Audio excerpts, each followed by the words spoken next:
Good afternoon, ladies and gentlemen, and welcome to the EU, Asia and I video making workshop. And my name is Nun Natchanan, your MC for today. Well, I would say that today we are really delighted to welcome all of you, more than 150 people here attending the workshop today. But first of all, let me walk you through some of the information on how we will spend this time together here in this workshop. Well, in the first hour, we will be listening to, our honorable guests about how to make a video from the successful, well-known filmmaker Kavich Neang. And afterwards, we'll be able to work in groups to prepare the script for a video to be presented for our contest, the EU, Asia and I. But before starting the workshop, I would like to talk a bit more about the EU-Asia cooperation within ASEM, the informal platform for Asia-European meetings set up in 1996. So now, in its 25th year. Well, ASEM, the Asia-Europe meeting, is a unique informal platform for dialogue and cooperation between Asia and Europe on the big challenges of a fast-changing world, for example, connectivity, trade and investment, climate change also, but also broad security challenges such as counter-terrorism, migration, maritime security, and also the cyber issues. Well, ASEM brings together 53 partners from across Europe and Asia and is conducted as an informal and flexible process on the basis of equal partnership, mutual respect, and mutual benefit. It aims to promote the exchange of the ideas and best practices and thus act as a breeding ground for new policy ideas. Well, ASEM is rather unique because it brings together Asia and European leaders, ministers and senior officers who discuss global politics, their own regional concerns and shared economic challenges. But those meetings are only part of the story. Well, ASEM is also about Asians and Europeans, the people, you and me, business leaders, parliamentarians, civil society, actors, also the students and academics, and also the journalists who meet within the ASEM format to discuss their commonality and their differences. Well, in a few weeks, leader of the 53 ASEM partners will meet for the 13th ASEM Summit entitled Strengthening Multilateralism for Shared Growth. Its thematic concept focuses on the interaction of four main ideas. Well, the first one, of course, is a multilateralism, growth, sustainable development, and prosperity. Reflecting the key principle that the prosperity of both continents is the ultimate objective of the ASEM process. The summit will reinforce Asia-Europe partnership to ensure that multilateralism can bring about global growth that is not only sustainable, but can also be shared. Well, since 2018, Advancing Multilateral Forum in Asia has organized events to raise awareness about ASEM and to allow the ASEM leaders, also the officials and diplomats, to engage with wider public. Well, in the run-up to the 13th ASEM Summit, the project Advancing Multilateral Forum in Asia, a project funded by the European Union, is launching the contest, EU, Asia, and I. Well, that's why we are here today all together to explain how to create an interesting video clip and also to invite you to the Europe and Asia will participate in the contest, submitting your video about what? Of course, Europe and Asia, using all kinds of tips and tricks that our honored guest today will teach you. So we'll give you more information about the contest and also the tips and tricks on how to make the very interesting video during the workshop. And also you can download the contest guideline from our chat box today. And right now, I think our honored guest is ready. So please join me in welcoming Kavich Neang, film director and producer from Cambodia.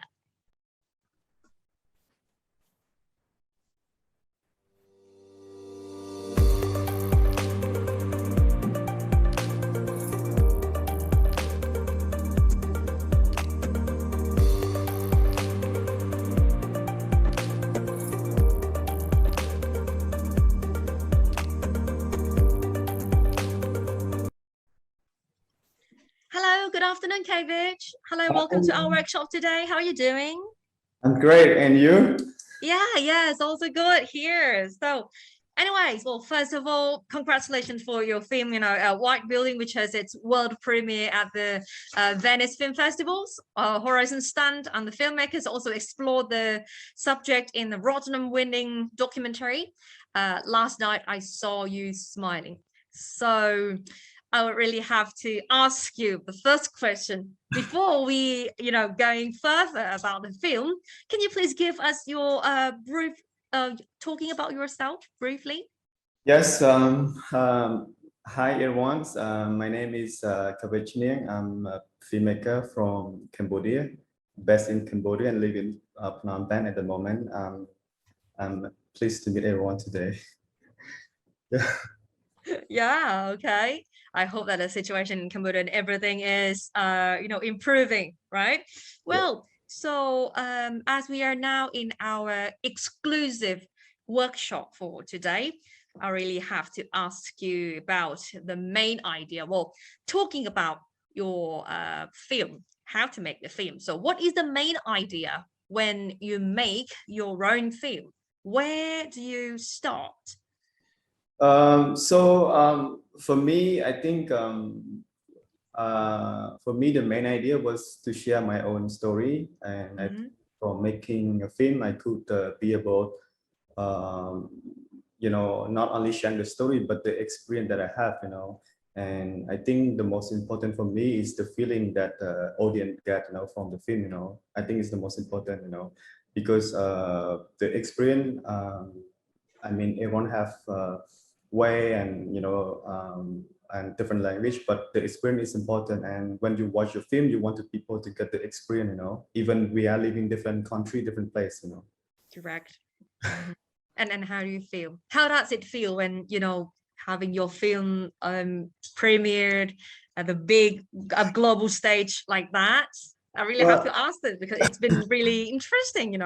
yeah. Well, I mean, as a filmmaker, I'm very honored to have my film in Venice, and of course, it's my first features.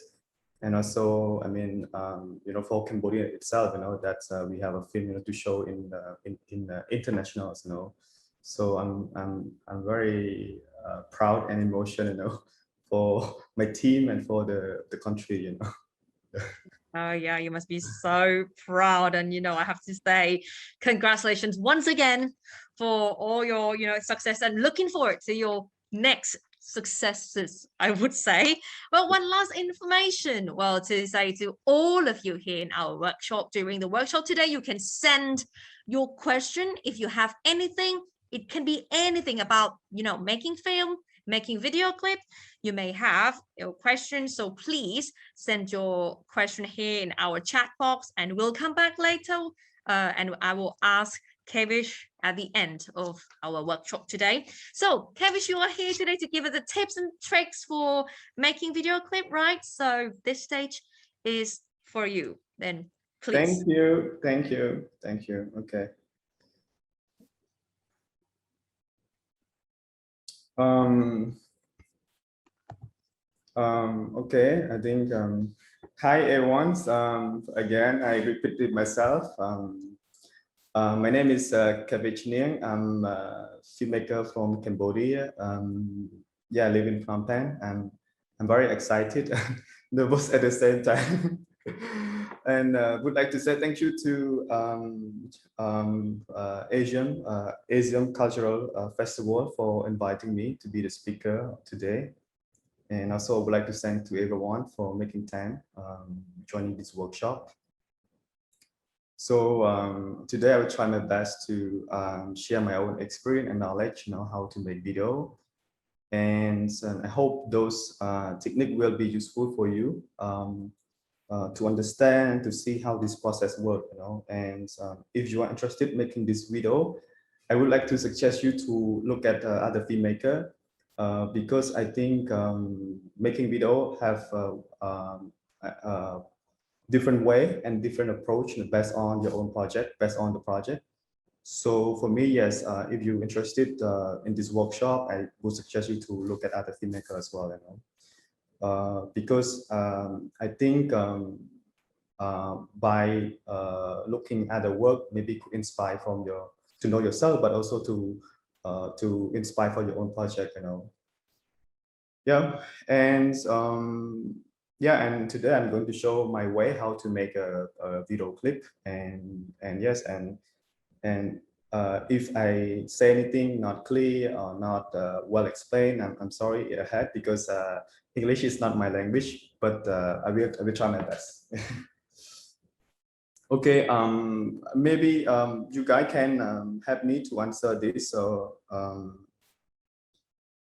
yeah, sorry, I want to share something. So for me, making a video clip, it's the same process as a making film, you know, because I think maybe making video clip it's a bit shorter and faster, and you want to grab the attention and feeling from the audience fast, you know. But making film maybe is take a long time, you know, and longer process. But I think both video creator and filmmaker have to share the same process, you know, to understand all the equipment, the process, things like that. Okay, I have one question. Maybe you guys can drop in the chat box, and we can discuss about that. So when you watch film or short clip, what do you think is the most important? Okay. Okay. So I'm going to show how I mean how to make a video clip based on my own experience.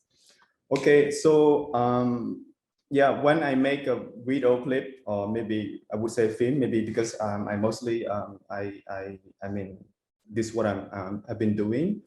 So I always ask the question what, how, and why, you know, because from this question it might help you to first to understand the project and to understand your ability and why you have to make it. And if you could answer that, it might help you, you know, to go the project deeper, and then make the project is not only the content, but also the meaning and the feeling from that video clip, you know. Okay, it's the same process. Sorry, share this clip. How to show my slide? Sorry. Okay, so yeah, so what? So before you start your project, these are basic things you need to understand: pre-productions, production, and post-productions. I will give little explain. Pre-production, it's mean before the shooting, and production is mean during the shooting, and post-production is mean after the shooting.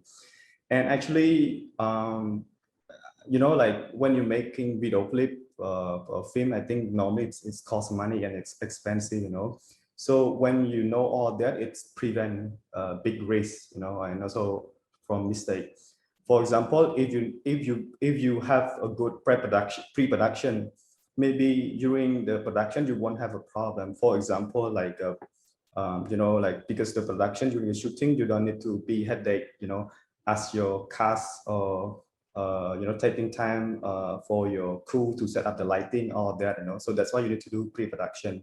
And location, you need to find location before the shooting, because if you don't find location, how you're gonna shoot it, you know? And maybe on the day of shooting, people are not allowed to shoot, you know? So all that you need to do in the pre-production, you know? I will go to detail in this 3 point.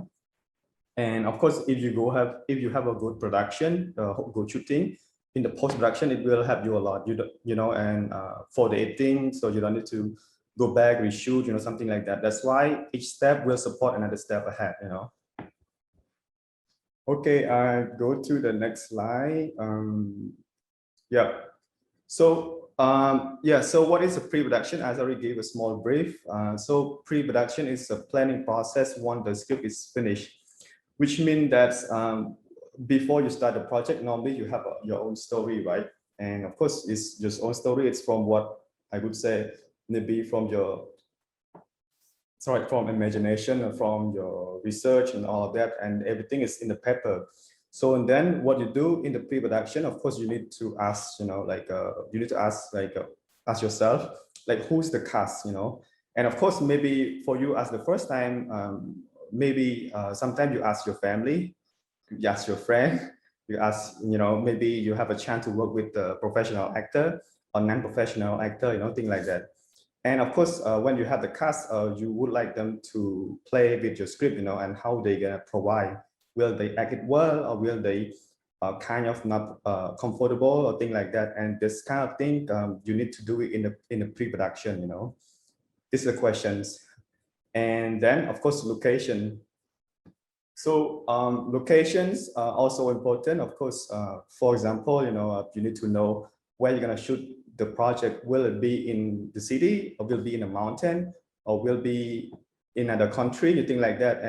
And of course, it's help you and the team, to prepare, ahead. For example, you cannot do the shooting like 5 hours from the city to the mountain, and then you start shooting, and everyone might be too tired, so they might be no focus on the shooting like that. So maybe you need to understand that where you're going to shoot, so all this you have to do research more before. And also some location, when you go there, they said that you can shoot it, but maybe on the day of shooting they just change their mind. So all that you need to prepare, and to check, and everything's ahead before you the day of the shooting.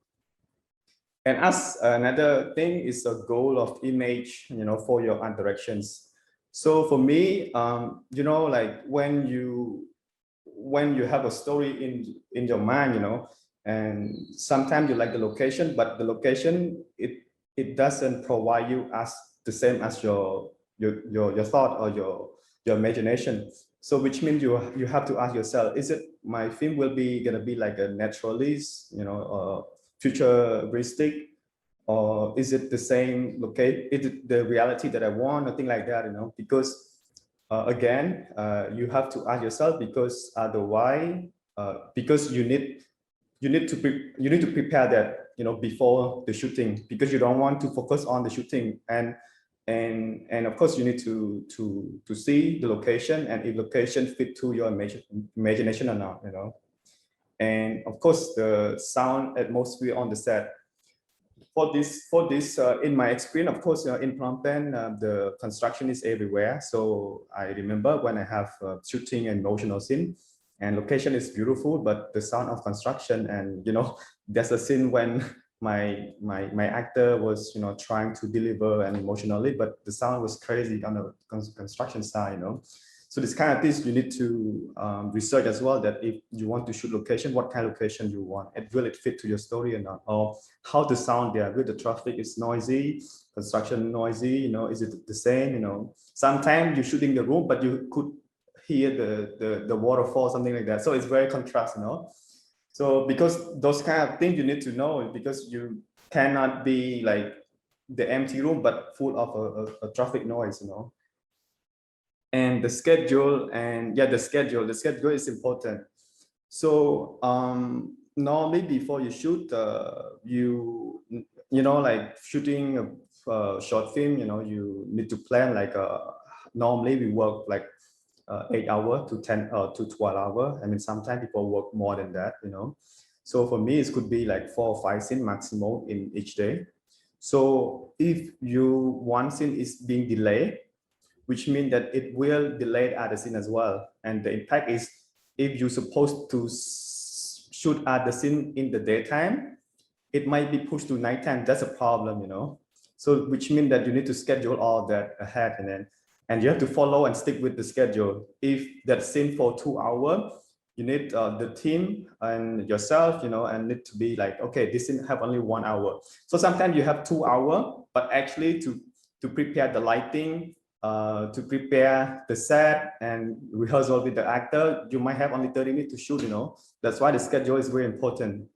And the timeline, ask yourself, like, how long for this project is going to be 1 month, 2 weeks, anything like that. So this also need to be, in ahead, plan ahead, And the most important thing is who is your teammate, who is the crew.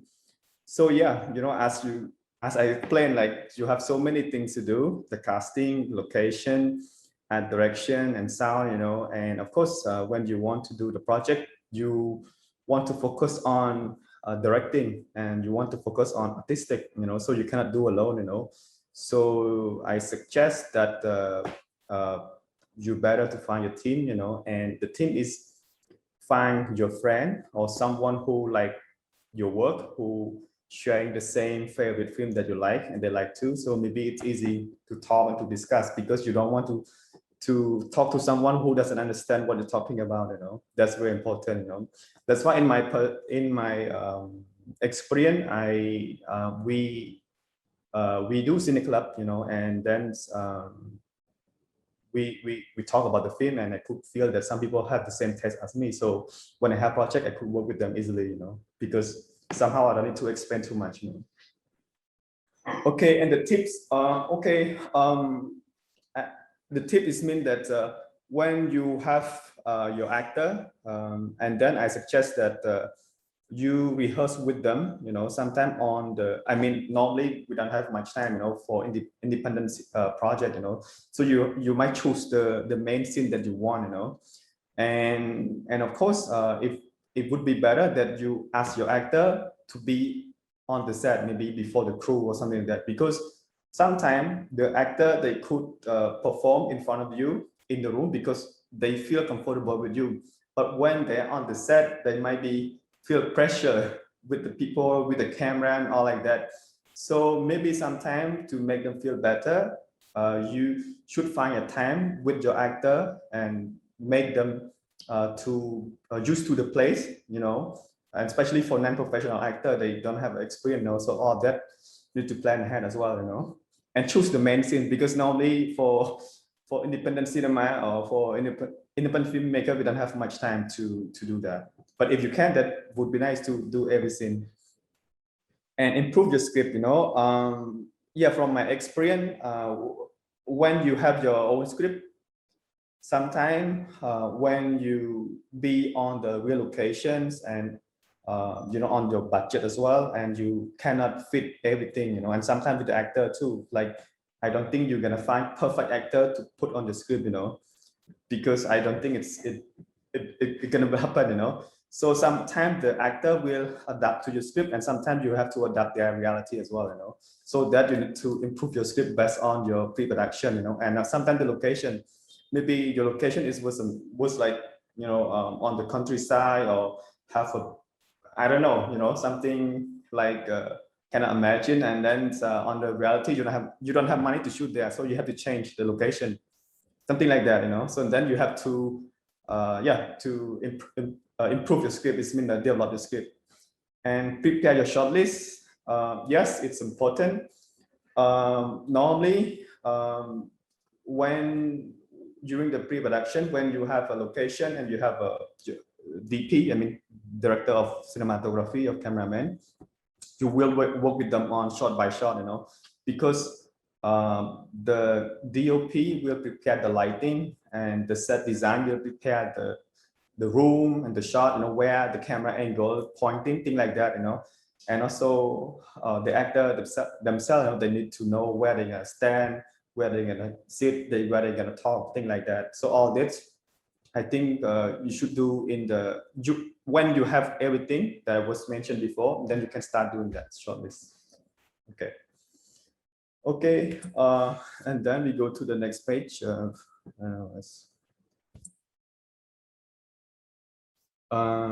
Yep. So production. So production is mean the image and sound created on the stage. So when you have cast location, and you have your team or crew. So yeah, I said stick with the schedule. It's mean that I already give you some explanation. It's mean that normally, when you have the schedule, normally you have like 10 or 8 hours to shoot, So you need to stick with the schedule. At that scene, you have 2 hours, you need to stick with the 2 hours. The problem, if you extend that scene for 3 hours, it will impact another scene. And if that scene you want to shoot at the daytime, it's impossible, because maybe it will be late evening, so the light would be different. And then you need to extend for one more day shooting, and then you need to pay everyone again. You need to pay, if you shoot far away, you need to pay the transportation, food, and all that. So that's why the schedule is very strict. You need to stick with this. You cannot be, like normally if that scene you have 2 hours, maybe at the end you have 30 minutes to shoot, because as I mentioned again, you have you have to prepare and rehearsal with the actor, set design, you're checking the light, all of that. So at the end, you don't have much time to shoot. So the time is so important. And then what is the primary scene? So, sorry. So normally that is in the case like if bad things happening. For example, I used to have one experience. I didn't during a time like 2015 when I shoot my film. I didn't expect that the rain come. So I don't know what to do because I don't expect that kind of thing. So when you know what kind of primary scene, normally they put the primary scene at the beginning at the morning. So then when something happened, you already have the primary scene. For example, one scene you have to hire like 10 extra or 20 extra, and they only come for that hour for you. And how much money you're gonna pay. So if you don't shoot them, you're gonna ask them to come back again, and you have to pay them again. So that's kind of thing you need to set up in mind that what's happened if this kind of happen, what you're gonna do. So you don't need to lose money. So think that's kind of thing ahead. And in my case, I plan to shoot, and then the raining come, and then I feel that okay, I lose only one scene already. So that's also need to think ahead. And before the shooting, normally when you arrive on the place on the set, we call blocking shot, which means you ask your actor and also the film crew like DOP, sound, art directors, and your assistant and script, to be with you, and then you ask your actor to do action that you already rehearsed with them. So they're gonna stand and sit, make a conversation quickly, and then the crew will know that where the actor gonna sit and gonna stand. So then the DP and the gaffer, the lighting, they're gonna put the lighting, and then the art director will set some seat or chair, to make it the shot more like a good composition. And after that, you can go to eat. And after eating for breakfast, and then you come back and you start shooting, because otherwise, if you come and eat and then you will lose time, So this also needs to, to start this when the day or the hour that you start. Cut away and B-roll. So actually, which means that normally when you shoot, for example, if you shoot the scene in the market, of course you have your actor and you have the store that you want to shoot. But of course, maybe in the film, you also want to see the life of the market, like people that you don't, you see the action that exists, in during the film set, which means that you don't, when you're shooting, you focus on your own actor and your scene, but sometimes or something around you is happening, and you want to shoot that in the film, so this kind of thing you need to have cut away, and in your film we call cut away or B-roll. And of course, normally in the editing, you need that kind of thing, to see the life of the scene, so, and it's important. And recording ambient sound. So as some of you might know, so when the two people, when we're shooting a conversation scene, normally when we edit, we only edit what they speak, right? Like, sentence by sentence, right? So when you edit the sound, you can hear the sound of the cut, like chopping, or like that. So normally after the shooting, I would ask my sound guy to record the ambience, like a 2 or 3 hour or 2 or 3 minutes to record the ambient, and it's good for your ear, so when you edit and you have the sound of the ambient of the room, so, and even they talk and you don't feel the sound of the dialogue cutting, so yep, sound ambient it's important. And the last point is I said the sound is very important. Don't forget. Actually, I think when I was young, from my experience, I was thinking image is important actually, but maybe from my experience, and I think sound is so important.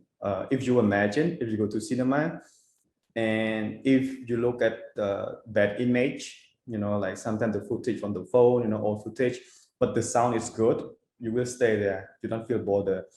But if you go to the cinema and the image is good, but the sound really bad, it make me headache. So you want to leave.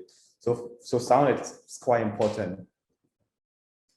Okay, and so the tip, you know, so when you follow the schedule, when you have the schedule and the scene, and when you control all that, and you know, like if you finish like each day, if you finish this every scene on time or faster, I would suggest that if you have 1 or 2 hours before you go back home or back to your where you stay, and you come, you know, I suggest maybe you shoot something like improvising, scene, that doesn't exist in the script, because sometimes it's interesting, and sometimes you might be just that scene, and sometimes that scene might be the most important, surprising scene in the film, and from my experience, yes, it worked a lot, and sometimes that scene that I don't write it, but after the film shooting, I was imagining of something, and I see my actor was walking, and then I asked him like, "Can you walk?" And then I told everyone that I'm sorry, it's not in the script, but we have time, so why not? This is like improvising.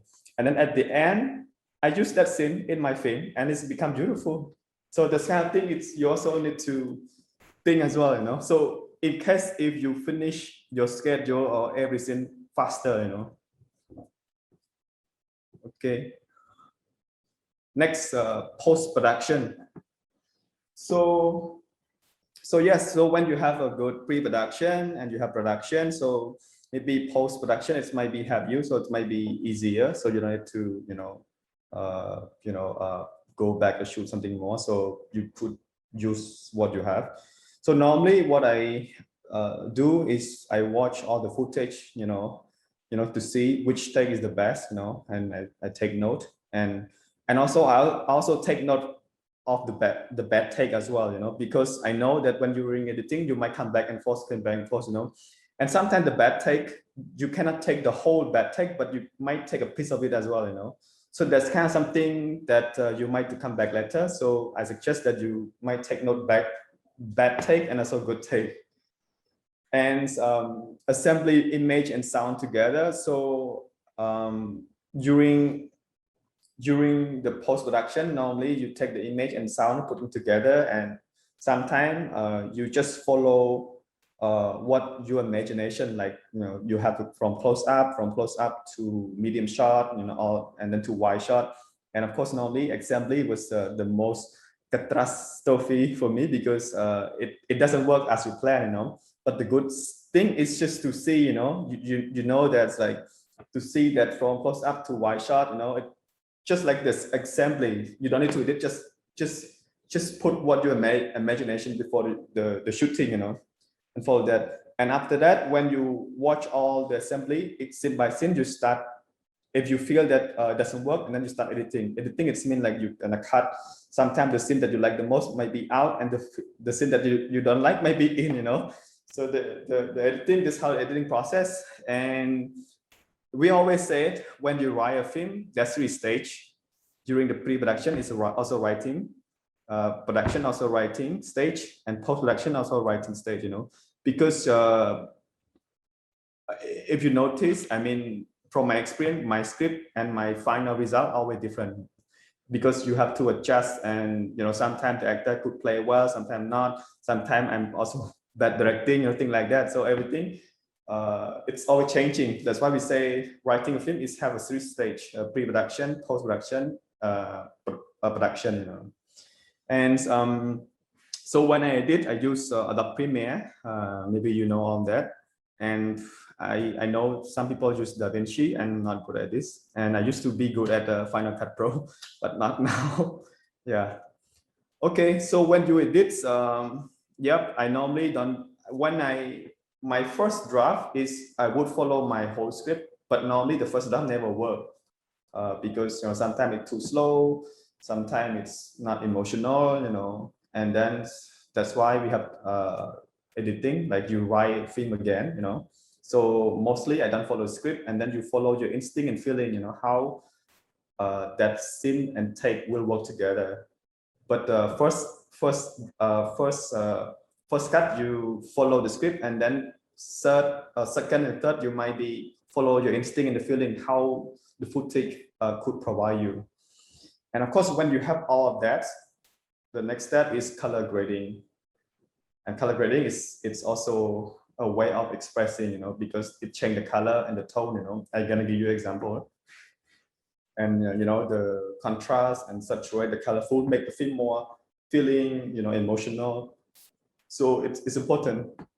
And sound mixing, yeah. And so when you record, sometimes the sound like everywhere, like the dialogue, and people maybe drop something, you know, in that frame. So you need to have a sound engineer, you know, I would say also artist, you know, he makes and based on the mood and the feeling, you know. And sometimes the scene there, like the most, he just put it as a silent, you know. So sometimes it's just silent. It also worked well too. And then we find a way to play. Is it going to be silent, or could be music, you know, or could be like ambient, you know, and all of that. So when you have all that, and the film will rest the quality, you know. Okay, I'm going to show you example of the color grading, you know. So, yep. So this is my example of my film, you know. You can see two image, you know, the three guy on the motorbikes, you know, and the top one was the color grading. You could see like the color, a bit more contrast, a bit more colorful, a bit more sharp, you know. And if you look at the image on the bottom, it's a bit flat, right? It's a bit more like a reality, a bit like, you know. So I want to be a bit more fictional. So I made I asked my colorist, you know, to make it more this kind of feeling and mood, you know. And yes, because and that scene I want to be more happy and colorful as a young teenager. Yep, you see that's thing, it's different. Yep. So the two of them, you know, sitting on a motorbike, means standing, one sitting. Yep. The top is again the color grading, and the bottom is before the color grading. So it's like more like a documentary and reality, you know. So I want to, yeah, and you see that the colors could provide more emotion and feeling to the film, you know. Okay, that's the same image. So this is my latest film, White Wedding. Yeah. See the father in the corridor, and then I asked my colorist to make it a bit more blue and warmish, you know. Yep. Okay, I'm gonna show you two clips. One is without color grading and no sound mix, and the other one have a color grading and sound mix, and you will see the difference of it. That I yeah. Okay. So I'm gonna share the first clip. The clip is no sound, color grading and sound mixing. Okay.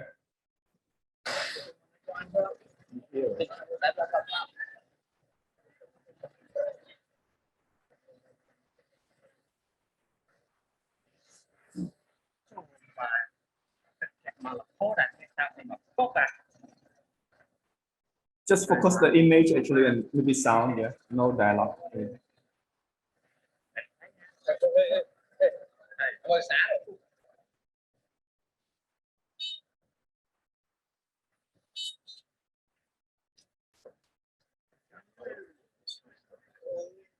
Ê, tên An á. Ê, ra. Ê, hello. Hello. Anh kia này rồi ơi. Biết sao xa đấy. Anh chặt tao anh của dân tá. Trong trong cái hả? Hay mà tao bây giờ nó này. Thật bạn này có tao phải mấy số bên nhà nó ngặt đi. Tao số mess tôi ra chừng lại. Nhắm anh một ly ấy. Anh tô luôn anh ngừng tô. Anh hẳn anh. Chị chắc từ tô. Xin lời một cái sừng sơ tay nè. สำคัญบ่มีจัดหมอกไม่สงสารเลยแล้วโยไปน้องว่าเอาฟรีมีไหนดีสาวคนนั้นอาเตียก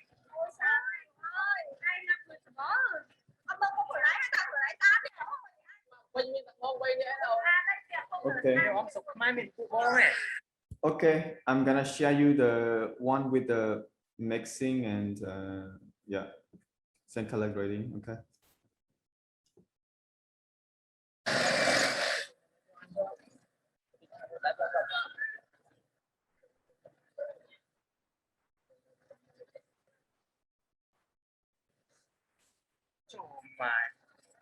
mà là hốt à cái sao thì mà cốt à chơi mà ăn một món à thấy nha đây thôi sáng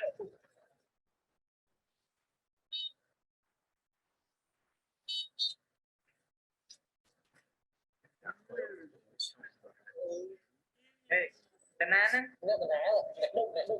ê ba ê hello hello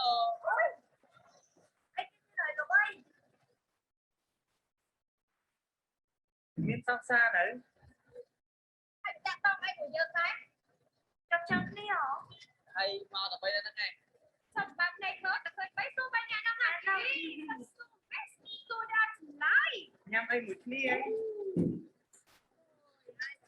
tô luôn tại bự tô lâm tay thằng tay con một tôจะถือเช็คเป็นโต้สิ้นเดินบอกให้สมสตาร์เนี่ยสำคัญว่ามีจะสมองไม่สงสารเลยฮัลโหลโยไปดูว่าเอาฟรีมีอะไรดีสาวคนนั้นแหละอาเตียก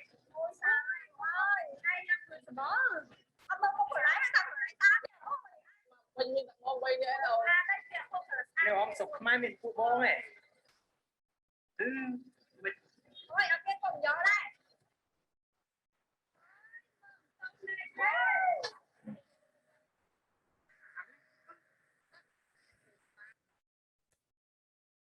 Okay, go back to my presentations.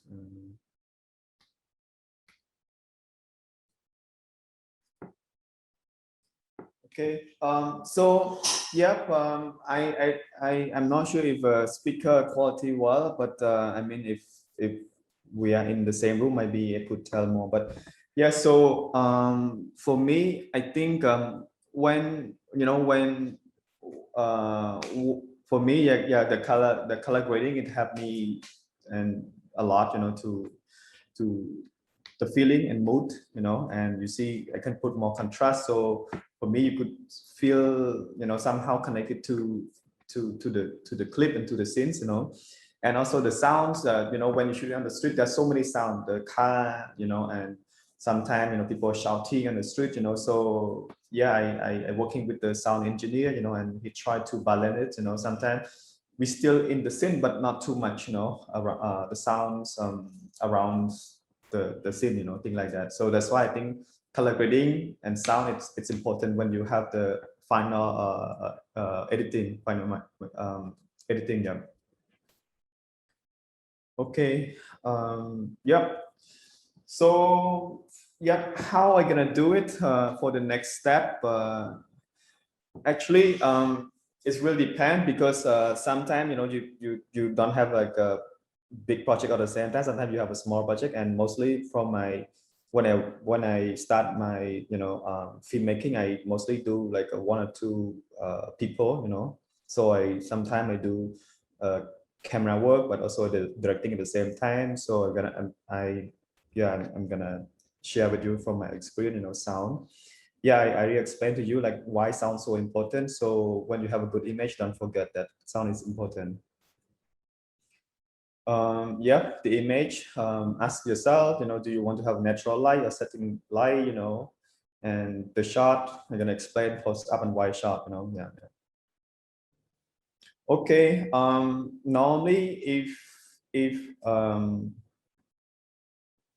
I mean, normally if I go to shoot a documentary, or I always ask a sound engineer, a sound guy, a boom guy to come, so he take the sound, and I do a directing and camera work at the same time, But if not, I just if I don't have the money or to work or to hire for someone, my friend are busy, I would go for that. So I have Zoom. I think the quality is not bad. I asked my sound engineer, said that it's quality is good. So I connect the Zoom with the camera, and you can see the cable, and yeah, that's and the sound is better than direct from the camera. And sometimes if I mean, nowadays the smartphone it's very have a good resolution. So maybe sometimes you can use your phone to shoot too, you know. And of course, you can use a Rode wireless Go. You know, they have a wireless. You know, you can interview and shoot. You know, then you have at least the sound is better than the direct sound from the iPhone. Yep, this is my my image. You know, when I shoot a documentary for last one, it's about my home that are demolishing. So this project, I don't have money during the time, so and I have been shooting for many days. So I only hire the boom guy for only like the first week, and the second week I have to go by myself. So I connect the Rode camera, connect to my camera. Somehow it's not perfect, but it's still better from the sound from the camera. So that I mostly do something alone by myself, you know. But if I have money, I would work with the sound guy. So then he can focus on the sound, and then I can focus on directing and also my artistic way. Yeah. An image. Yeah. So image is important. So as well, of course. So sometimes when the image is too dark, I mean the color grading cannot make it bright in the post. Even they have a, I mean, because when the image dark, it's dark, and when the image is too overexposed, you cannot do anything as well. So then for you, for myself also, that's you need to balance, the image, not too bright, not too overexposed, and sometimes, I just use a normal light like LED, and sometimes I use the color one, and sometimes at night you don't want to shoot it, but when things happen you don't plan, and sometimes what I can do, I just use the candle, but the candle is small light, so you might need to burn a lot of candle to bring more light, thing like that.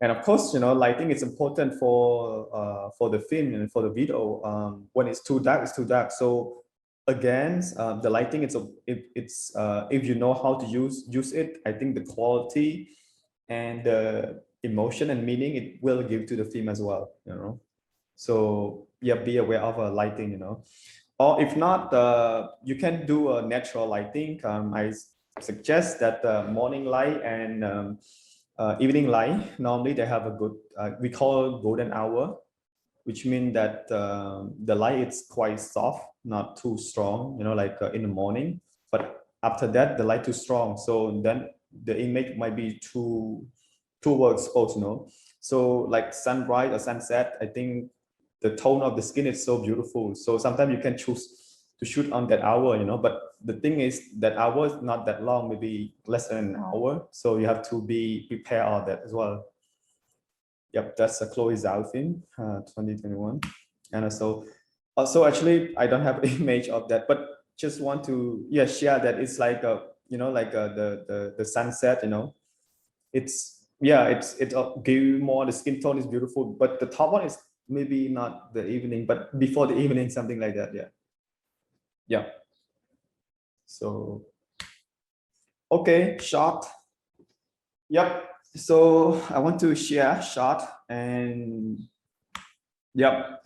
So as you may know, there are so many shot I have show this, but yeah, and I think if if you understand, like every shot has a meaning, it give more quality, and also it's not about the context, but also the meaning that you want to convey. For example, the first one called very long shot. If you shoot that your character, it could represent that she's isolated, she's lonely. And but I mean, this the director, they have their own meaning, but what I think is important is for you to understand that each shot has a meaning. You cannot just shoot every shot as you want, but there's a meaning behind it, and if you find that, that's give the project more meaningful and more interesting. So for me, it's yeah, if you have that kind of idea or knowing that, that's interesting. So yep, as I said, that the first shot, like the wide shot, maybe it represents that your character is lonely or isolation, something like that, because she's small in the image. Okay, and and then the long shot, can show her, who she is, what she look like, thing like that, and maybe she's also big part of the community, thing like that, And the medium shot, yeah, medium long shot.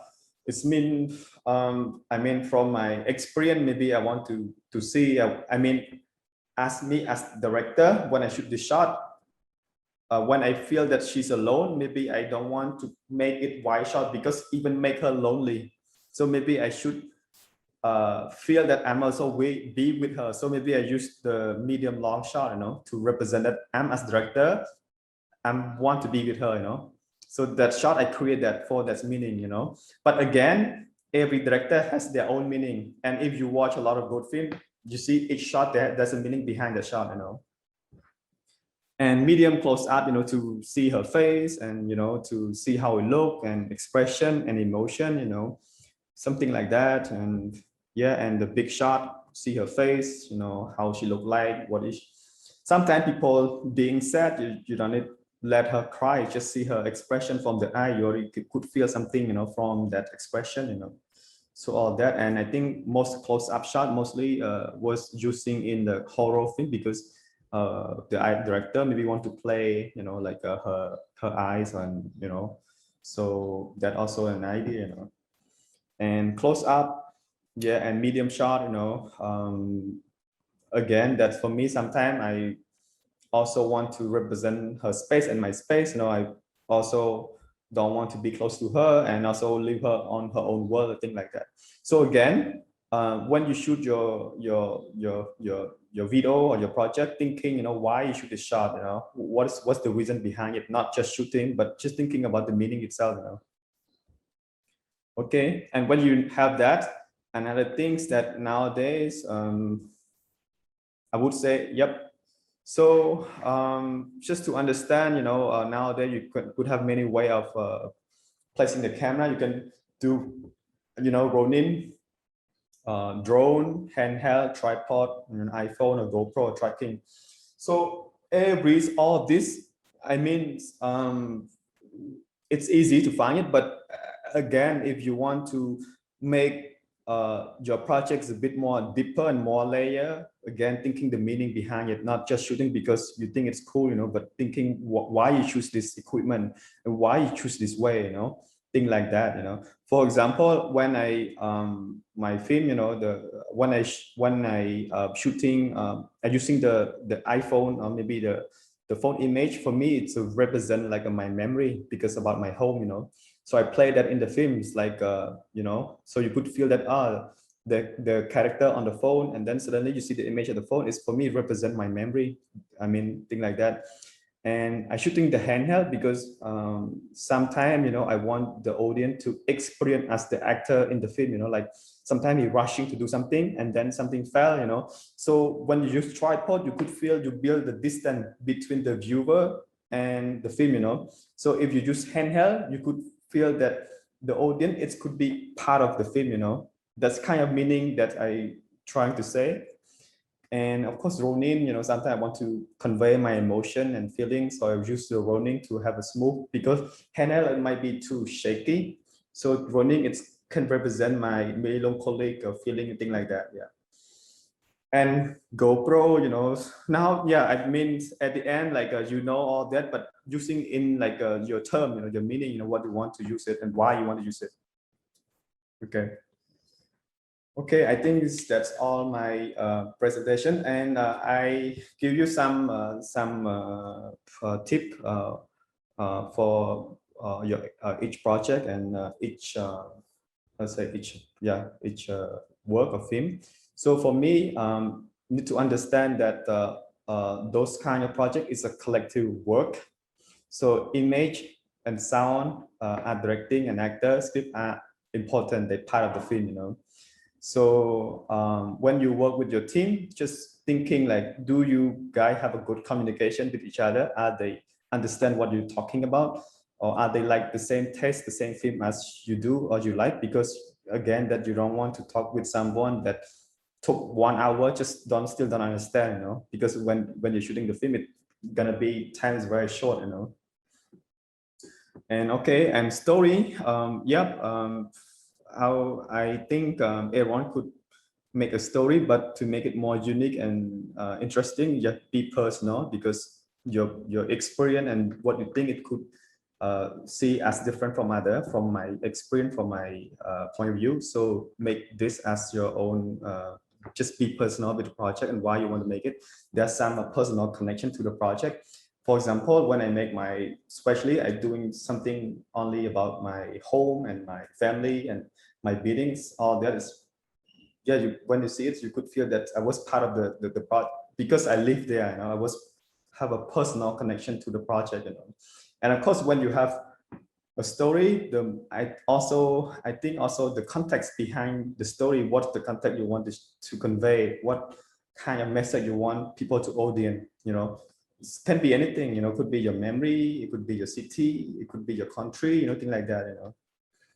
And yeah, and then you start a project, you know, and I just talking about a video clip, but there's a many thing type, you know, like a fictional, documentary, hybrid. It's mean they're gonna be mixing documentary and fiction at the same time, or could be experimental or reportage, you know. And of course, if you know that, it will help you and your team to set up, to prepare all that gonna happen. For example, you know, when you're shooting a documentary, you cannot plan for everything, right?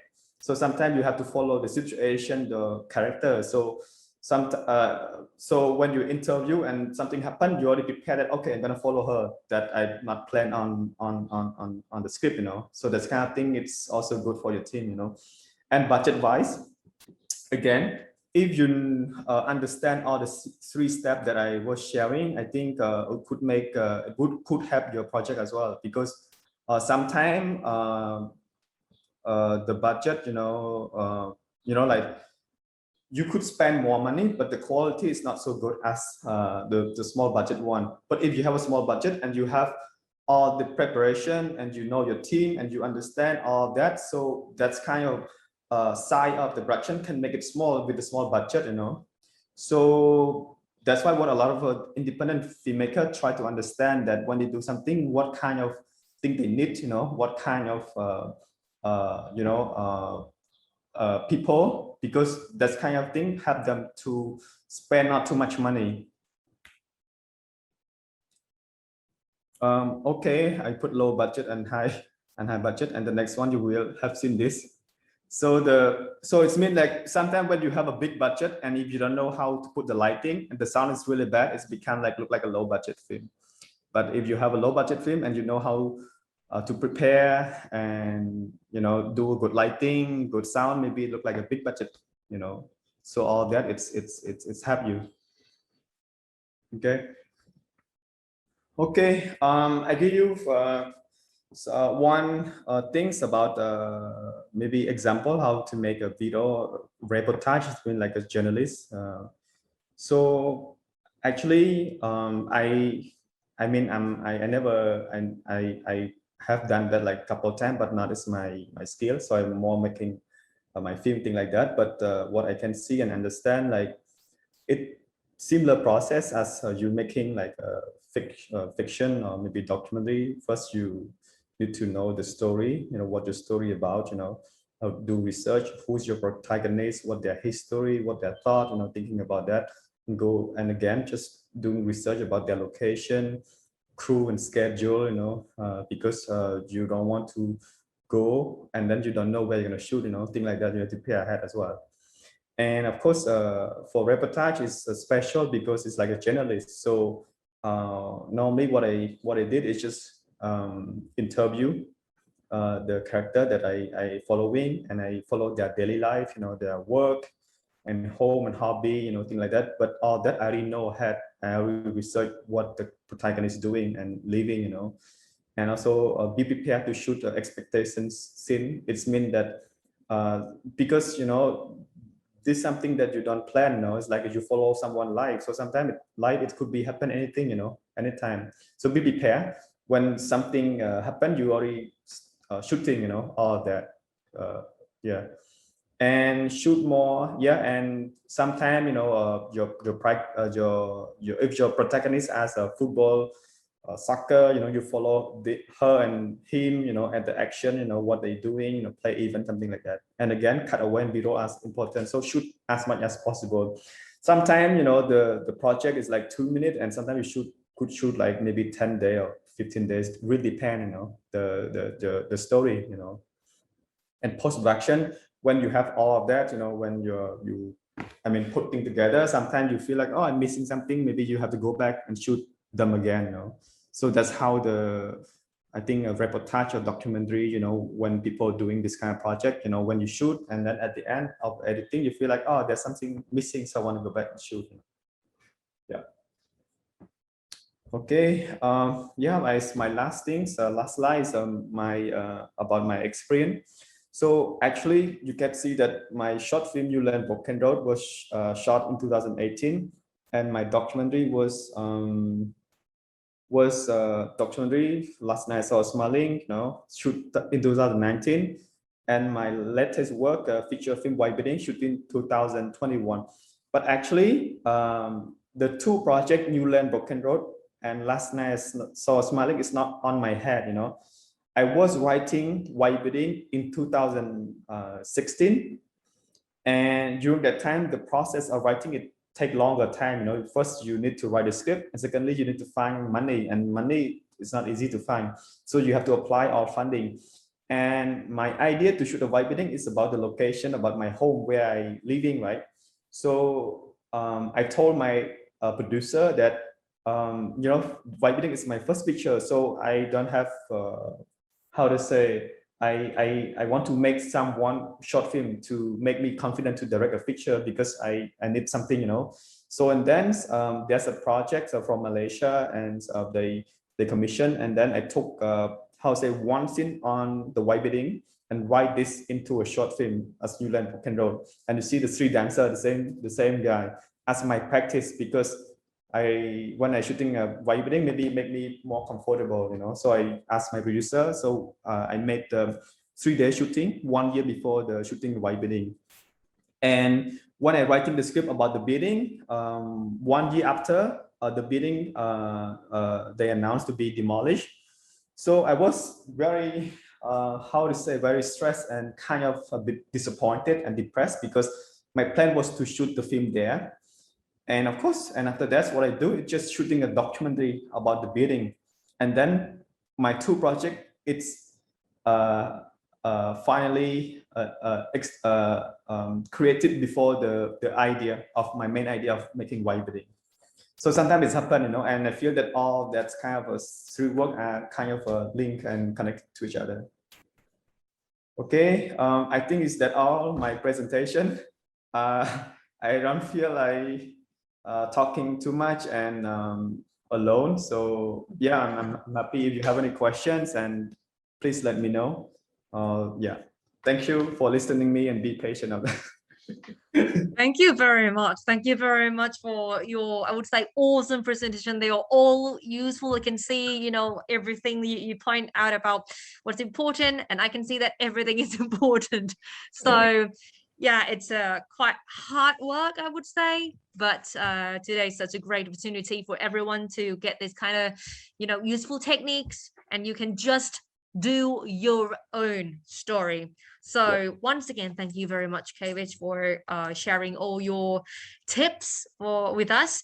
But before we're moving on to the group workshop, let me tell you a bit more about our contest. Well, the contest is open for all participants from the 51 awesome countries to celebrate awesome. So now you can create your own short video telling us how you think about Asia-Europe relationship. And the video, of course, can be submitted by the 5th of November. So right now you still have a bit of a time. Please get yourself ready, and yeah, just like Kavich told us. So just create your story, showcase your colorful idea, and shoot your shot, right? it's time to shoot your shot right now. And now I think it's time for us to go into the group. So we are going to divide it into 5 groups, right? 5 group, about 12 people each group. So please just click accept to join in your group, as it is divided randomly. I would say randomly into 5 groups, all right? And when you join group already, please feel free to just, you know, tell us a bit about yourself, introduce yourself a little bit to the group members. Don't have to be shy, because we are all here to learn, right? To learn and try doing it, to showcase our, to understand your understanding and everything that Kavich just shared. And then you just start creating a story about EU-Asia relationship and why you think they are important, and assign one of your team. Don't forget, this is very important. Assign one of your team members to present your idea. Okay, the idea of the group, because Kavich and I will be visiting each group to answer the questions you may have. And of course, after we finish all the workshop, we'll go into the presentation, and I will have Kavich give you some, you know, feedback or comments, and it's going to be really useful. All right, so let's get down to business. All right, so now let's start the group workshop, and see you in the group. Hello again, everyone, and welcome back to the main meeting room. We want to inform you more about ASEM Cultural Festival.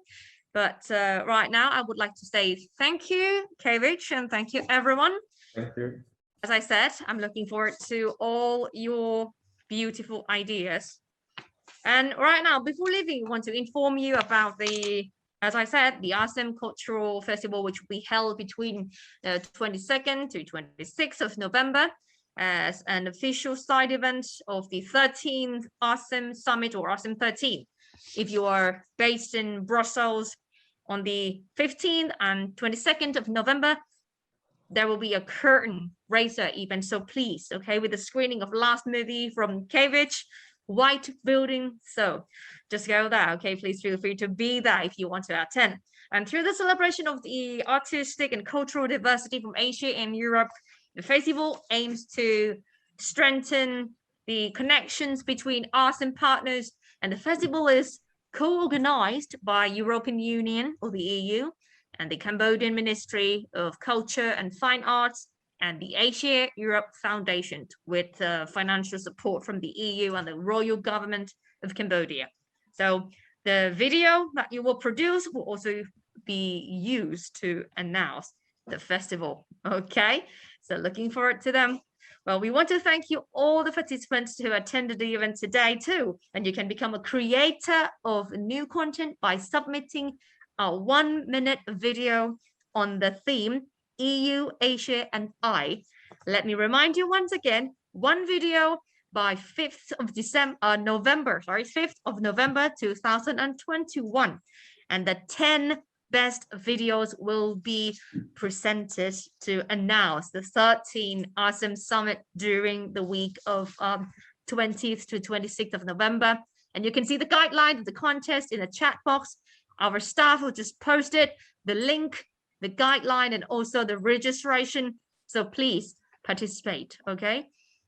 And be part of ASEM. And please follow and get more information from our Facebook page, EU, Asia, and I video.